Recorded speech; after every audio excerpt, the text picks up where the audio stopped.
Alrighty. So, as I mentioned earlier in the episode, we're privileged today to have someone on the show whose Mars One opinions are much more valid than yours truly, Ryan and I. Today, we welcome physicist slash engineer turned stand up comedian Josh Richards to Sensible People. Josh also happens to be one of the 100 finalists to colonize Mars, as we've been speaking about earlier in the episode. And Josh from Perth, glad to have you on. Thanks so much for having me, guys. Of course. So, Josh, we briefed our fan base a little bit about your involvement on Mars One and how it stands right now as you're one of the 100 finalists to potentially colonize Mars. Before we really dive into the nitty gritty of things and the expedition details, why don't you tell us a little bit about your background and kind of the winding path you took to end up having a chance for this one-way ticket?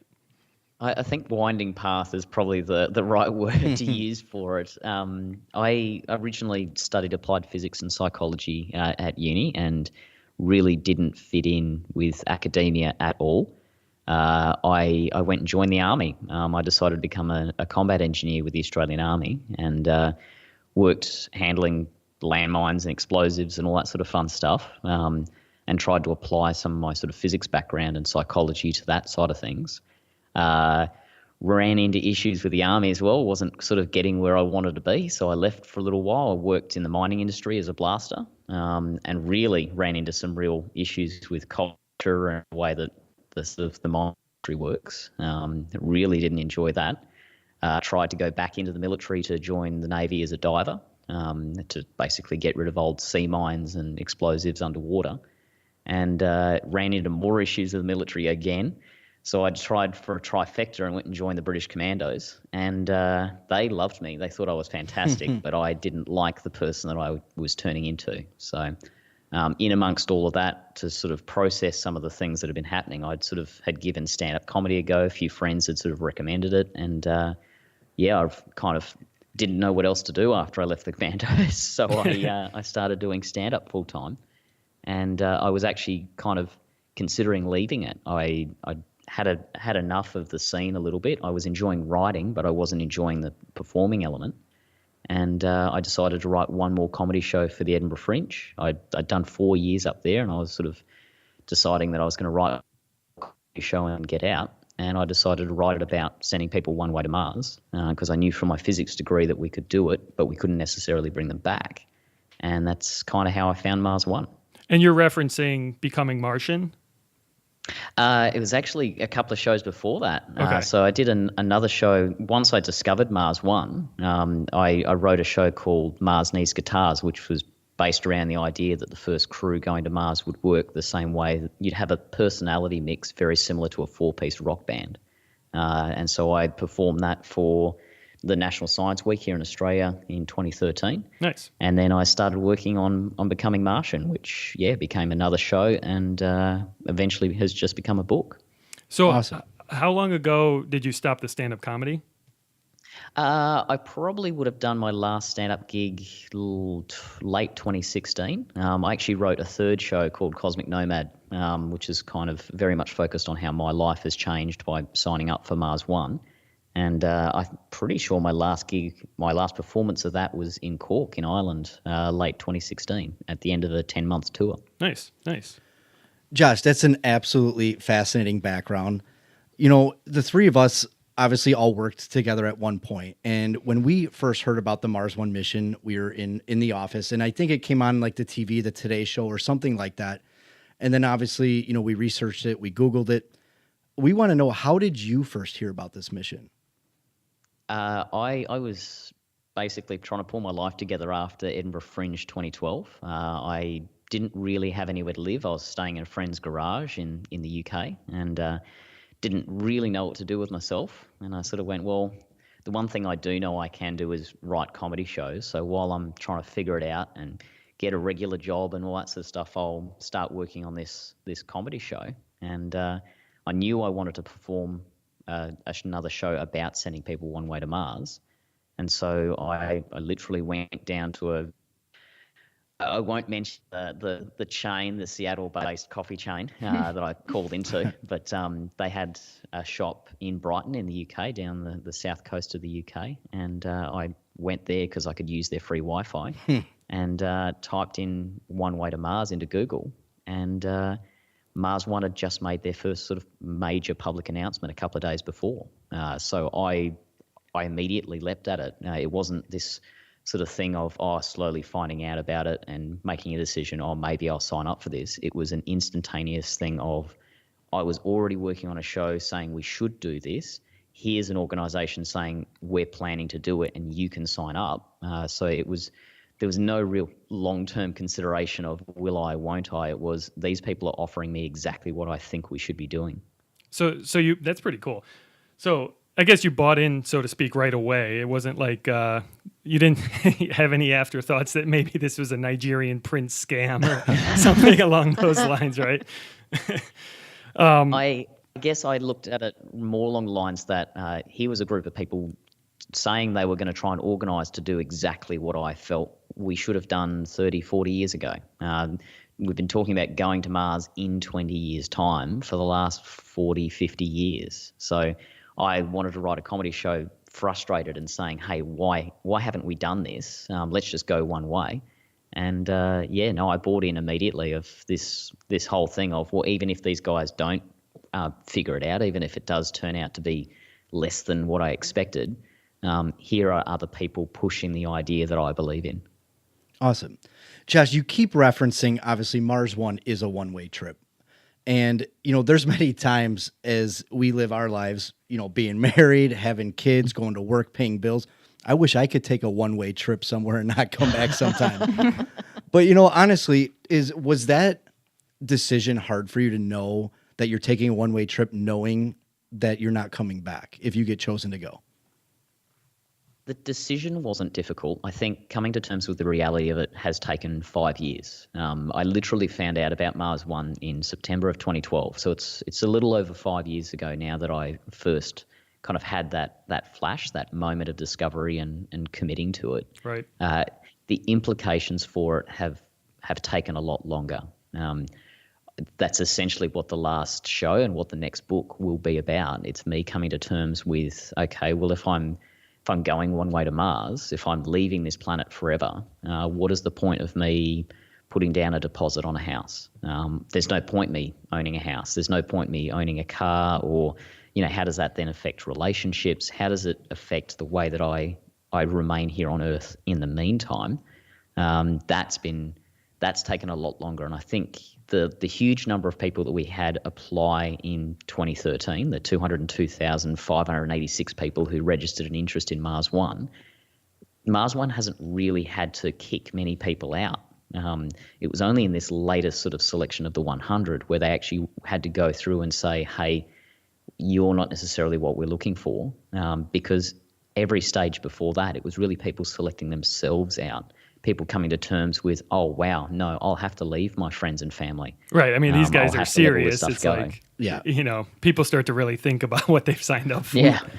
I liked one of the videos. I forget what it was, but one of the videos I saw that you did, I liked your comment that, people here on Earth, we're going to leave this planet too at some point. So what's the difference, Yeah. But really, what is the difference? I sort of tongue-in-cheek with a few people, sort of folks sort of say, oh, you're going to die on Mars. And I'm like, yeah, you're going to die on Earth too. Like I sort Exactly. of, yeah, that's what I was getting reminding people, like, what are you doing that's so special that you wouldn't leave the planet behind? So with those decisions you were talking about, I mean, does it allow you to kind of live life to the fullest in a way? Because you kind of know you have this end game, if you will. If obviously if you do get selected, I'm just curious. I mean, obviously they're down to the 100. We're going to get into a little bit of the, funding issues that we've come to learn about. But, if you don't get selected, is there backup plans in motion? Or, I mean, how does that come into play for you? That's kind of the process that I've gone through the last few years. I used to have backup plans. I obviously have a degree in applied physics. I've worked as an engineer for years. The idea that I could, potentially move to the US and work for someone like SpaceX or Blue Origin is very appealing. And I used to hang on to those backup plans. And I've realized over the last few years, there's no point having those. Things change so regularly. Things like life is so dynamic that this idea that, if I fail at this thing that I'm pushing at, then I can always go to this as a backup. I've never those back plans ever work. When I switched to my direction in the past, and then sort of gone, I can go to this other thing instead, that other thing's never been there when I kind of thought I needed it. Sure. So my whole thing is I'm going to do what I can today. I guess my life purpose, my goal of what I'm doing isn't necessarily Mars One. It's about making humanity a dual planet species. That's ultimately what I care about. And I don't care if it's through Mars One or through a private organization or a government sort of joint cooperation type thing. I really don't care. I care about us becoming a dual planet species. And that's, I don't really worry about backup plans anymore because I just am working towards that singular goal. So since we know that the first crew leaving won't be for about another 13 years, would you say then you're just kind of living life how you want to live it? Or is the idea of going to Mars holding you back from doing something that you would otherwise do? I know you mentioned, why would you buy a house? Why would you do that? Is it holding you back from anything? Or do you just still feel like you're going to live life to however you want to until that time comes? It's been a transition. So the last few years, I've started to really sort of go, hey, I'm here right now. I'm going to make the most of this. Once I detached from the idea of it being specific to Mars One, it made it a lot easier to sort of say, okay, today I'm going to go and work on this because that helps work towards the goal of putting humans on another planet.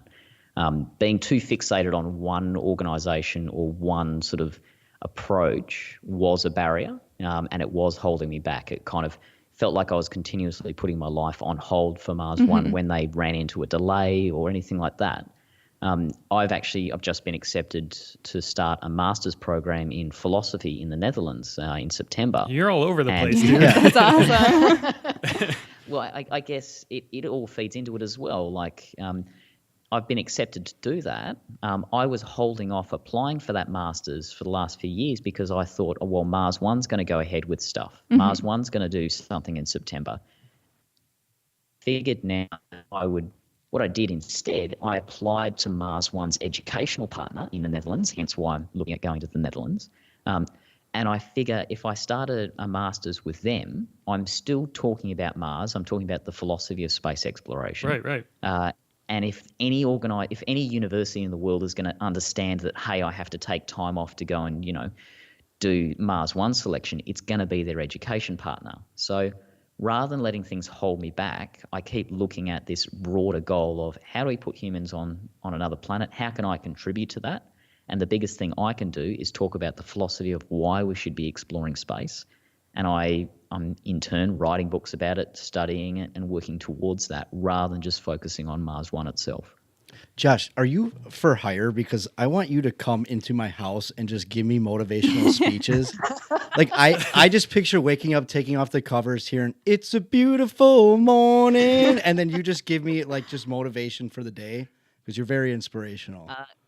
I don't do that. I don't turn up at people's houses. So it'd be. I got a guest bedroom. I do a lot of corporate speaking. I go and speak to organisations, and this all sounds inspiring now. What I've often done in the past is I've gotten involved with other organisations, and they like it when I'm inspiring initially. They don't necessarily like it when I start being very truthful with them.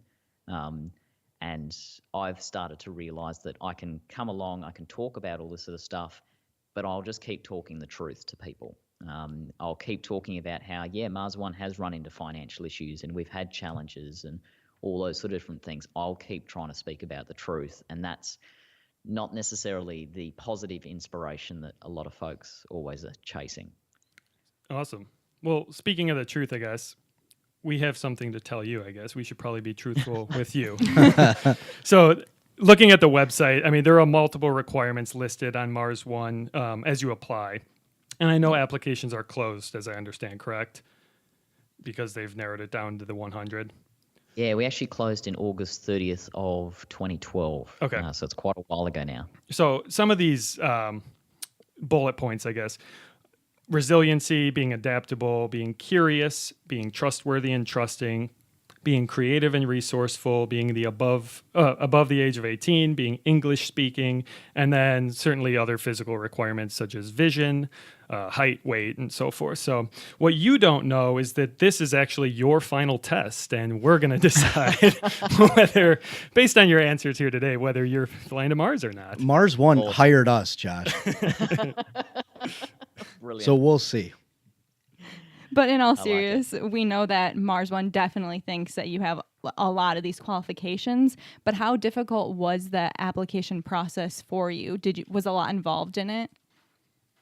I think it reflects who you are as a person as to how involved it was. Okay. So in my case, I applied within a couple of days of applications opening. I think from memory they opened about April 24th of 2013, and I'm pretty sure I had my application in by the 28th.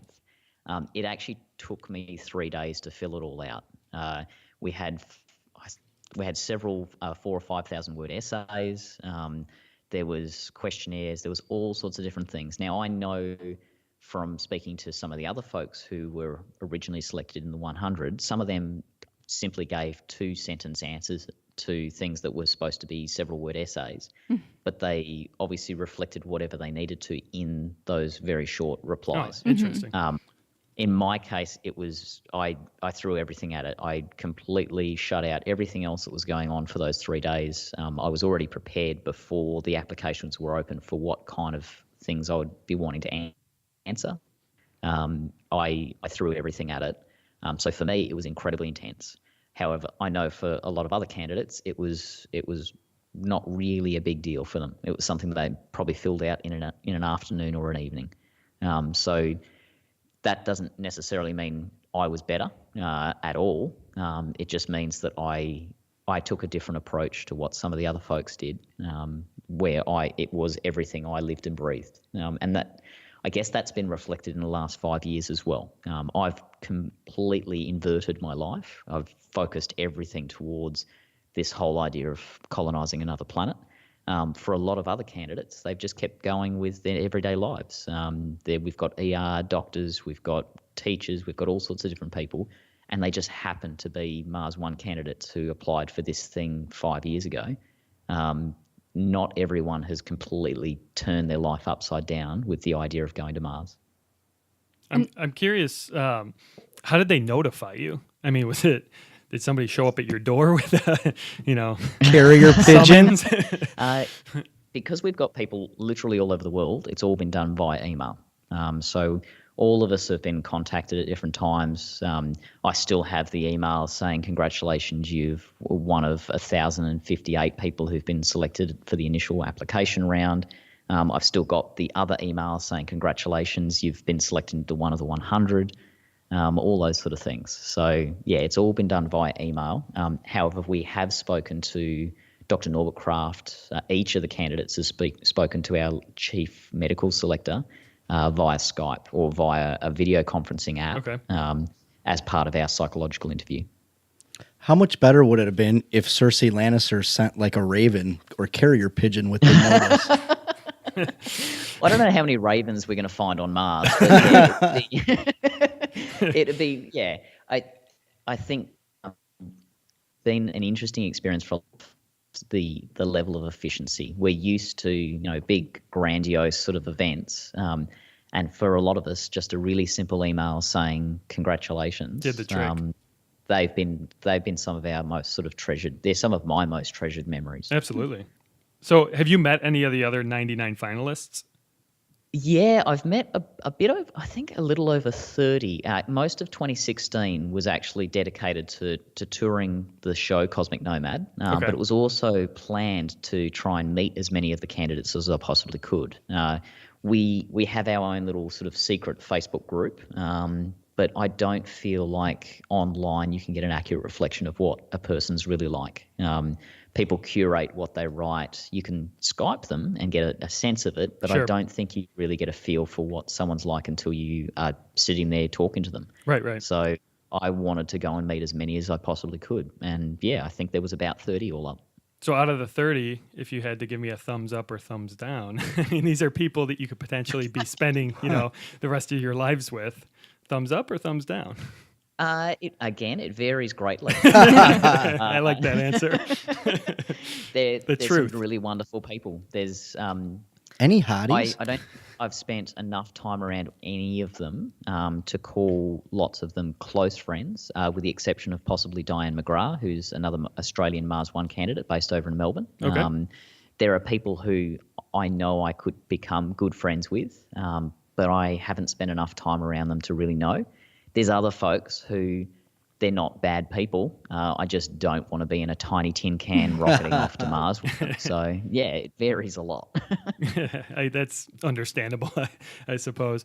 As far as training goes, so you haven't started any actual training, so right? No, so we this is very much a selection phase at this point. Right. We're all still candidates.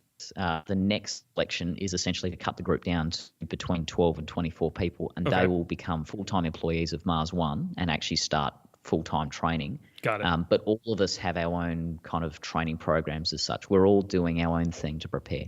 Okay. And what do you think is unique about you that's going to get you into that final phase?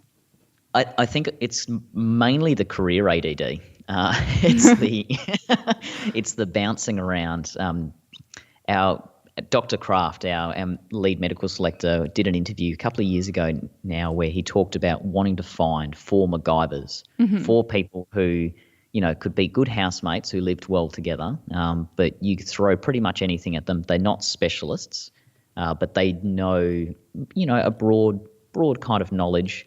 They can adapt to situations. They can work things out for themselves. They're not necessarily the best in the world at a particular thing, but they can certainly get in touch with people who know more about stuff, and they're always willing to learn. So I guess I reflect a lot of that. I have bounced from, working in the military to working for an artist. I worked for Damon Hirst for 12 months as his science advisor and as a studio technician, working with fine art and doing installations at the Tate Modern in Like London. I said, you've been all over the place, man. Yeah, It's that really cool. kind of Really cool. adaptability is really what they're looking for. They're looking for folks who you can pick up and throw any job at them, and they'll give it a go. They won't be the best in the world, but they'll give it a go. Well, I feel like you definitely would motivate the crew on the Red Planet. I'd try anyway.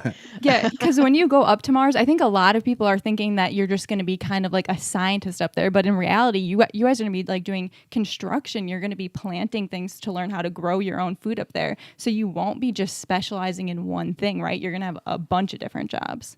Yeah, it's interesting looking at how the selection of astronauts has changed over the last 50, 60 years. The first folks who, the Mercury astronauts, for example, in the US, they were all test pilots. They were all very specialized, very quite narrow. They all looked the same. They were all about the same height, same intelligence. They basically cookie cutter. Very well trained, but you could basically, you could paint a picture of exactly who they were. Mm-hmm. We saw more diversity with the shuttle program, where we started to see women being introduced. We started to see people of color.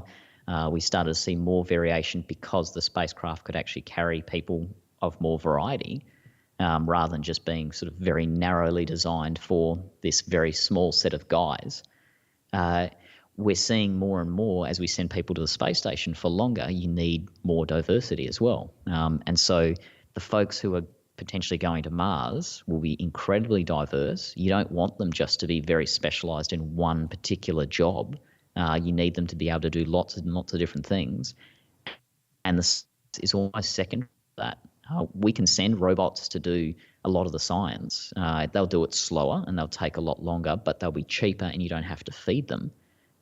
So the real thing in this is actually the human story, and you want to be able to send people from all different backgrounds so that everyone on Earth can actually relate to them.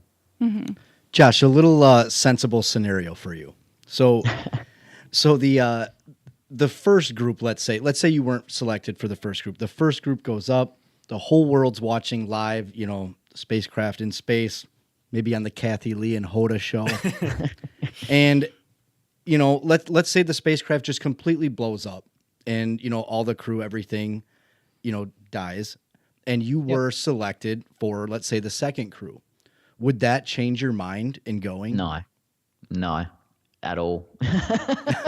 And I know how bizarre that might sound.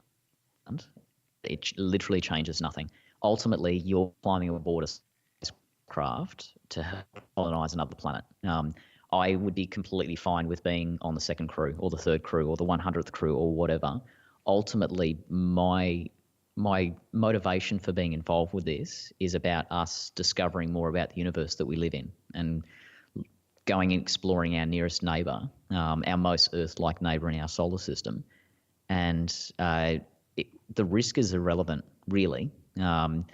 You want to try and mitigate those risks. You want to make sure that those risks, are reduced as best you can, because I don't want to die. But ultimately you're serving something that's far bigger than yourself. So, yeah, ultimately exploration, the path of exploration is paved in blood, and has been for all of human history. We don't go and see places that no one's ever seen before without taking risks, and those risks mean that you might, if you travel a hostile environment to a cold, dead planet 56 million kilometers away, you might die in the process. So yeah, no, it wouldn't change anything, because it's all about us becoming a dual planet species, and I'd be serving that purpose. So, I mean, obviously that's what they're looking for, somebody that's serious about this and someone that's willing to put their life on the line. So, I mean, that's kind of what I assumed your answer would be after reading some of your background and watching videos and interviews of you.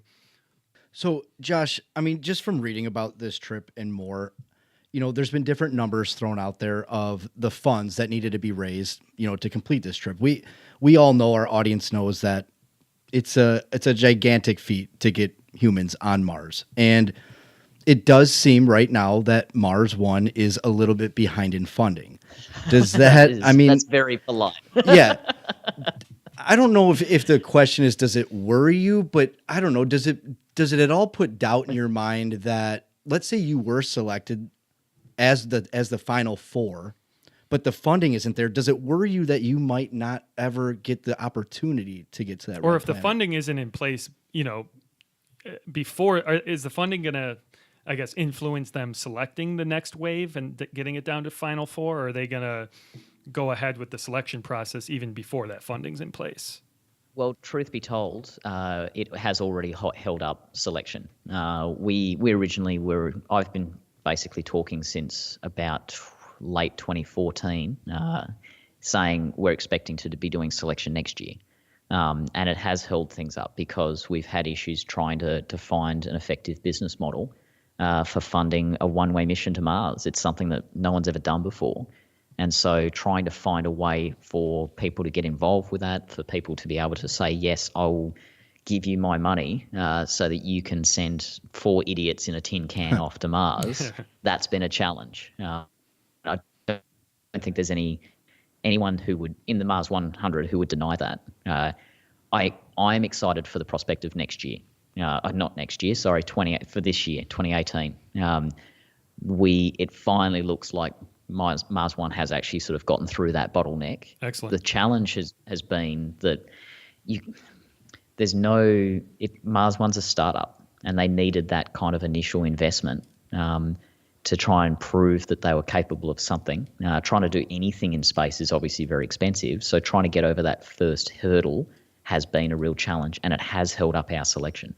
So, Josh, tell the audience what is the easiest way to contribute to this mission, to donate, to help you guys out? So for everyday folks, if they want to be involved, the best thing you can really do is merchandise is actually something that Mars One has been quite effective at. That we've sold quite a bit of merchandise over the years. So even just talking about it, part of the reason this might sound surreal for someone who worked in stand-up, but I don't necessarily like talking to big crowds of people. I quite like writing. I quite like sort of squirreling away by myself. But I've done it because it's a way of sharing the story of Mars One. So, and often the best way is to just keep talking about it and push that idea out so that kids will jump in behind it. Josh is very polite, but as Sensible Nation knows, I'm not. So what Josh is trying to say is, Sensible Nation, buy a fucking shirt, for Christ's sake. buy it a shirt. ultimately doesn't matter. Like, buying a shirt is great. I'm not That gonna shirt deny will it. send If Josh to someone Mars. wants to if someone wants to buy my books, I mean, I'm writing about it as well. Like, there's no buy his denying book. that. But the idea is far bigger than any of that. Josh, I feel like I have the solution for you. I feel like I have a funding opportunity that Mars One has not gone after. That would be a huge market, and that would be the vegans. I'm assuming that Martians are going to be vegans, correct? Because you're going to be growing your own food.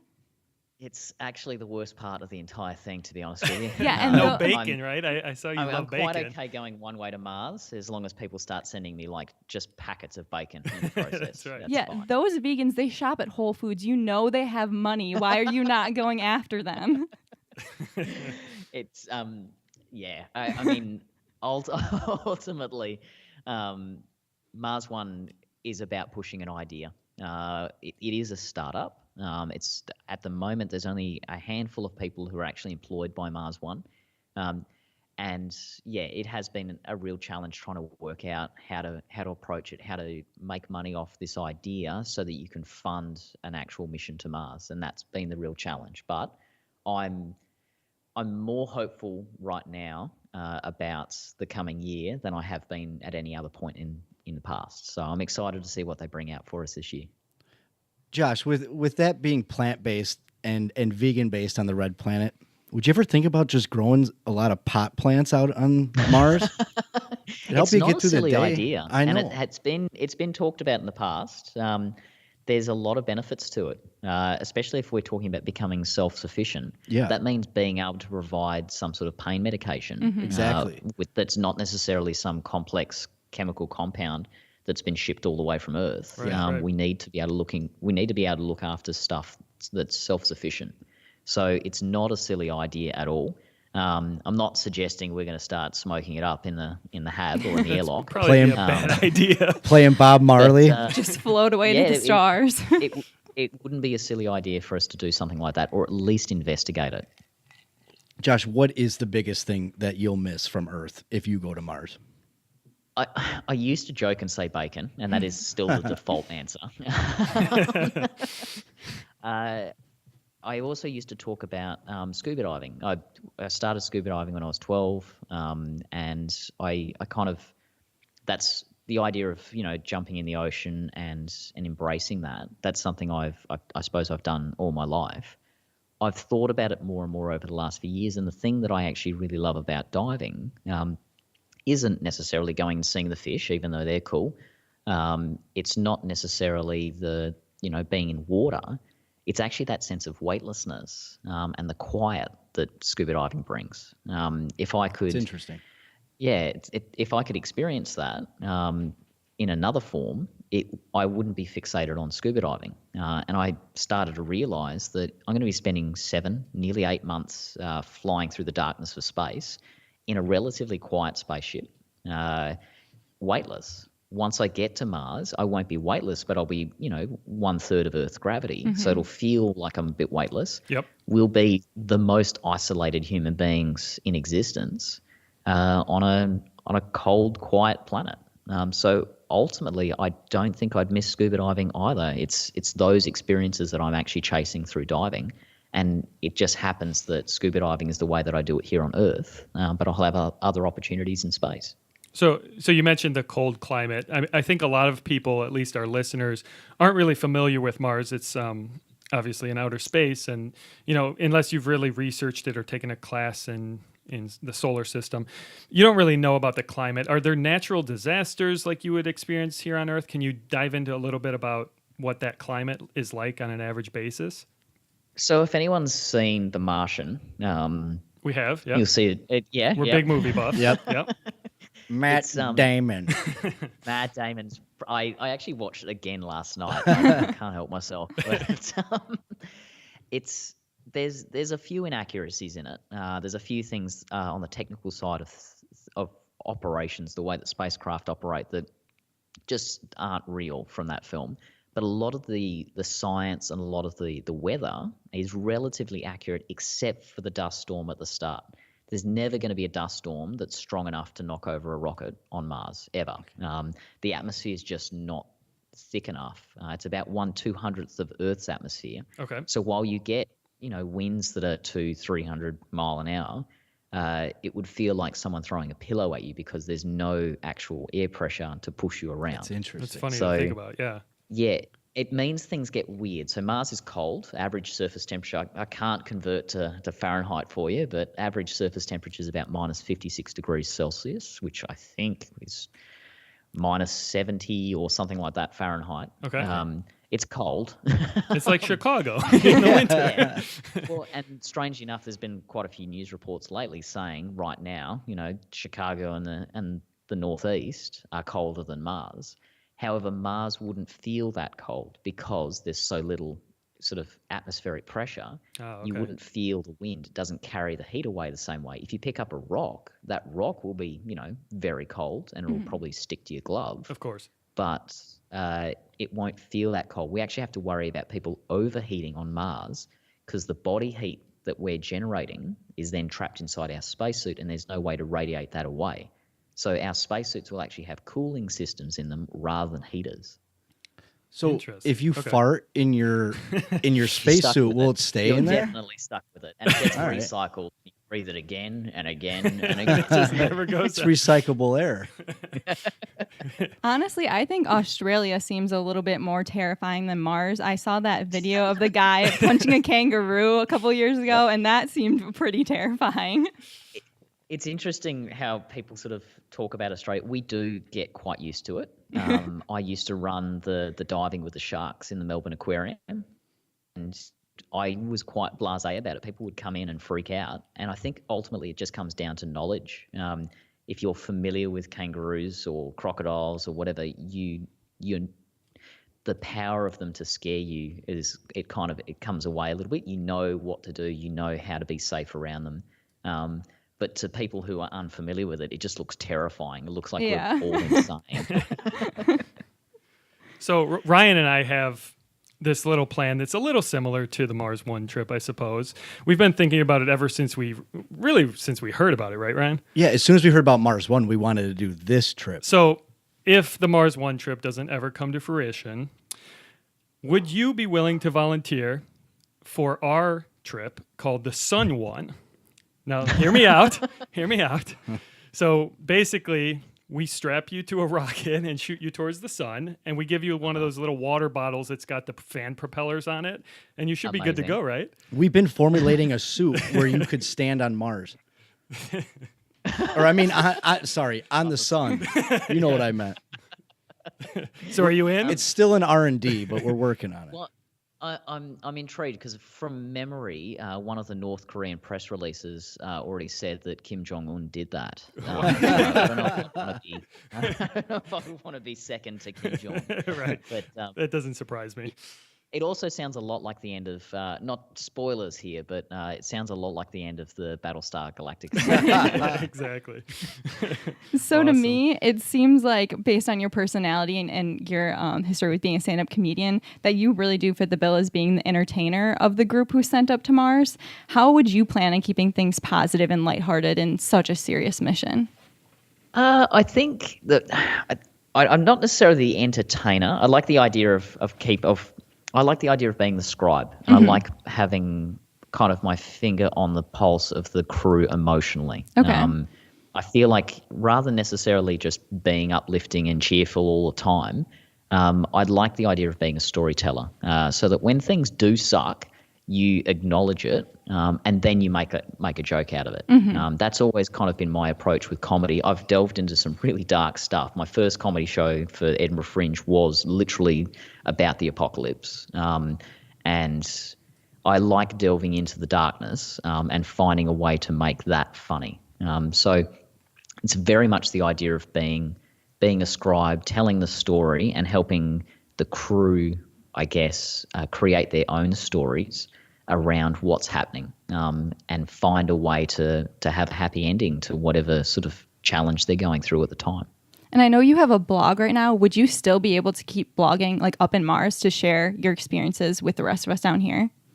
Yeah, absolutely. So while we won't be able to use sort of instantaneous communications, we won't be able to use Skype or telephone calls or anything like that. Dixie cups. Primarily, it's too far. Ultimately, it takes light between about 3 and 20 minutes to get between Earth and Mars, and the same time again to get back.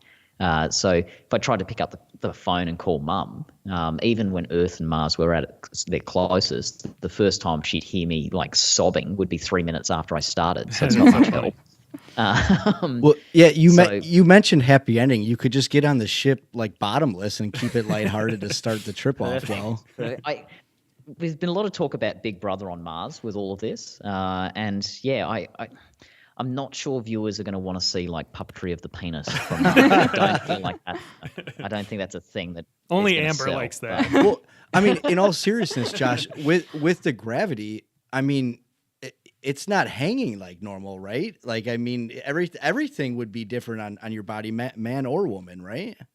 It would, yeah. So everything would bounce or drop or whatever nearly 3 times slower.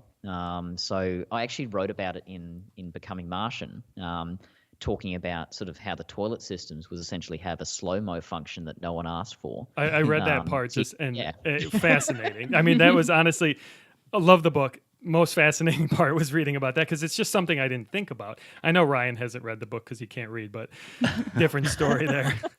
But yeah, totally. Go ahead. Fascinating stuff. Yeah, and I mean, it changes the way that we think, the way that we interact. There's all these sort of things that you probably don't expect. And a lot of the discussions about, we don't know how such and such will happen on Mars yet. Send people. Like, you actually have to send people, and you can't get rid of all the risks. You can't plan and predict everything. You have to sort of have a little bit of courage and turn around and say, we're going to give this a go, and we'll figure it out once we get there. Plan as best you can, but don't not take the risk. So there'll be weird stuff that we just hadn't thought of that we'll have to figure out once we get there. Excellent. I mean, it takes about 7 to 8 months to get to Mars, correct? Yeah, it depends on how the planets are lined up. We're talking about a launch for 2031, and that would be 210 days, so almost spot on for 7 months. Okay. That's all based on current rocket technology. So if there's a way of improving the rocket technology, like Elon Musk is talking about with using methane rockets and those sort of things, we can bring that trip time down. But at the moment, yeah, it's 7 to 8 months. So 7 to 8 months trapped with 3 people. I know I read a little bit about this in the book, but I mean, obviously no showering, correct? No. So you use wet wipes and whatnot. Is this something you've been practicing in your daily habits just to get in the mood? It's an interesting one. Again, my time with the military meant that, you would obviously go out into the field for extended periods of time and not have access to showers, and you'd be crawling through the mud and all those sort of things. We sort of assume a certain level of hygiene. And when it really comes down to it, you need to sort of ask what is for comfort and what is actually for health. And they're two very different things. So, yeah, a lot of folks love, a nice warm shower. But there's a huge part of this planet that just don't have access to warm showers, just don't have access to showers full stop. So, yeah, what we're comfortable with and what we're familiar with in, say, Western culture is not necessarily a reflection of what the rest of the planet does. And it's definitely not what we're going to be doing on Mars. So it's a bit more like being inside a nuclear submarine or being inside an old diesel submarine rather than, necessarily being clean and washed and looking gorgeous all the time. Right. Josh, are they allowing you, if you are one of the 4, are they allowing you to reproduce on Mars? So there's actually no one who could stop us. There's two elements to that answer. Sounds like a Taylor Swift song.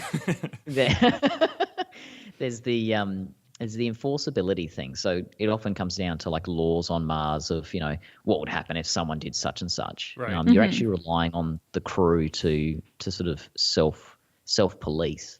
I can't think of anything worse than being on a cold, dead planet with like a toddler running around just destroying the place. Like, it sounds horrifying. Same on Earth. Ask the question if I'm leaving to go to Mars.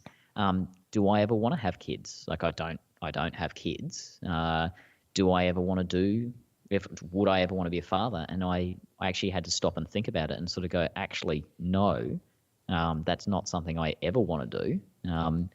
And so the idea of having kids on Mars for me is horrifying. They don't want us to. You're not going to have the medical facilities for raising a kid. You don't know what's going to happen to the kid's bones when they're growing up in 1/3 of Earth's gravity. There's all these things that factor in. So for the first cruise, definitely not. But eventually, of course, they would have to.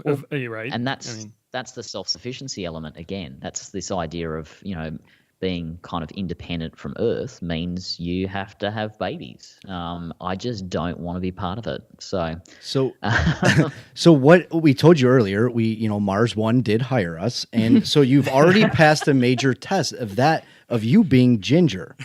So what you Excellent. don't. Yeah, red man for red planet. Awesome. What they didn't tell you is this is a whole goal is to ship all gingers on planet Earth to Mars, so you guys can have your own planet. It's a red planet as it is, and it's just going to be a colony of redheads with freckles. So I love it. For starters, there's a weird kind of element of synchronicity that comes into all of this. I had actually been in the Netherlands a couple of days before I discovered Mars One. I'd been there for the International Redhead Festival that's hosted in Breda in the south of the Netherlands. Awesome. You might be laughing about the idea of getting a whole bunch of redheads in one place and sending them all off to Mars. It terrifies me, to be honest. There's a whole new level of terror that comes in when you realize just how much sex they're going to be having as well. You get that many redheads together in one place. Just the sound of thighs slapping, It's just revolting. Like there's a pub crawl that they go on each year. It just I had to stop going. It scared me. So yeah, I don't know if that's a good idea. It's too funny. So we mentioned that we're big movie buffs. We're not going to ask you more. You've probably been asked a million times about The Martian. But have you seen other Mars-based movies such as Mars Attacks or perhaps The Ghosts of Mars? Very serious movies. I've seen both. I think I've seen the last few minutes of Val Kilmer's Red Planet as well, which was enough for me to have a stroke. It's not great. I love The Martian. I've got I love Interstellar as well. I know there's one of my favorites. But yeah, I like. Weirdly enough, growing up as a kid, I never read fiction. It's actually something I got in trouble with in primary school because I always went to the library and I would check out like university level non-fiction chemistry books and things like that, but I would never read fiction. I love reading hard science fiction. So I love Clarke, I love reading Asimov, all those sort of things. But I never enjoyed the more fantasy elements. So the more fact-filled a particular film is that's about space, the more I'm going to love it. Well, I heard Mars Attacks was based on a true story. Sure. Bat, bat, bat, bat, bat. You've been practicing your Martian speak. Right? Josh, seriously, you mentioned Interstellar. We're fascinated by the movie, and more specifically, Miller's Planet. And we're probably going to plan another whole episode just on Miller's Planet. You should come on and tell the audience your thoughts. Interestingly enough, the one that I enjoyed Miller's Planet, the one that I was really fascinated by was actually Matt Damon again. That's the first time a character has really scared me. That's the first time I've watched a film and sort of gone, oh wow, I can see huge elements of me in this, and I can also see what happens when I lose perspective. Mm-hmm. I forgot he was in it.